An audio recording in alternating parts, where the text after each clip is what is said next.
സുഹൃത്തുക്കളെ, ഞാൻ ജംഷീർ. ഒമാനിലെ 2 അക്കൗണ്ടന്റ് വേക്കൻസികളെ കുറിച്ചാണ് ഇന്നത്തെ എൻ്റെ വീഡിയോ.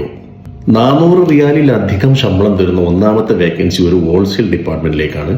അക്കൗണ്ടിംഗ് പ്രിൻസിപ്പിൾസിനെ കുറിച്ചുള്ള നല്ല അവഗാഹം കൂടാതെ ഫൈനാൻഷ്യൽസ് അപ് ടു ഫൈനലൈസേഷൻ, അതായത് P&L, ബാലൻസ് ഷീറ്റ് പോലെയുള്ള മാനേജ്മെന്റിന് ആവശ്യമുള്ള എല്ലാ റിപ്പോർട്ട്സുകളും പ്രിപ്പയർ ചെയ്യുന്നതിന് പുറമെ മൈക്രോസോഫ്റ്റ് എക്സലിൽ എക്സ്പേർട്ട് ആയിരിക്കണം. അതായത് കോംപ്ലക്സ് ടാസ്കുകളൊക്കെ റെഡ്യൂസ് ചെയ്യുന്ന ഇക്വേഷൻസ് എല്ലാം യൂസ് ചെയ്ത് ഒരു 3-4 വർഷത്തെ പരിചയമുള്ള ഒമാനിൽ റെഡി ടു ജോയിൻ അവൈലബിൾ ആയിട്ടുള്ളവർ മാത്രം താഴെ കാണുന്ന നമ്പറിൽ വിളിക്കുകയോ അല്ലെങ്കിൽ നിങ്ങളുടെ റെസ്യൂമെ വാട്സപ്പ് ചെയ്യുകയോ ചെയ്യുക.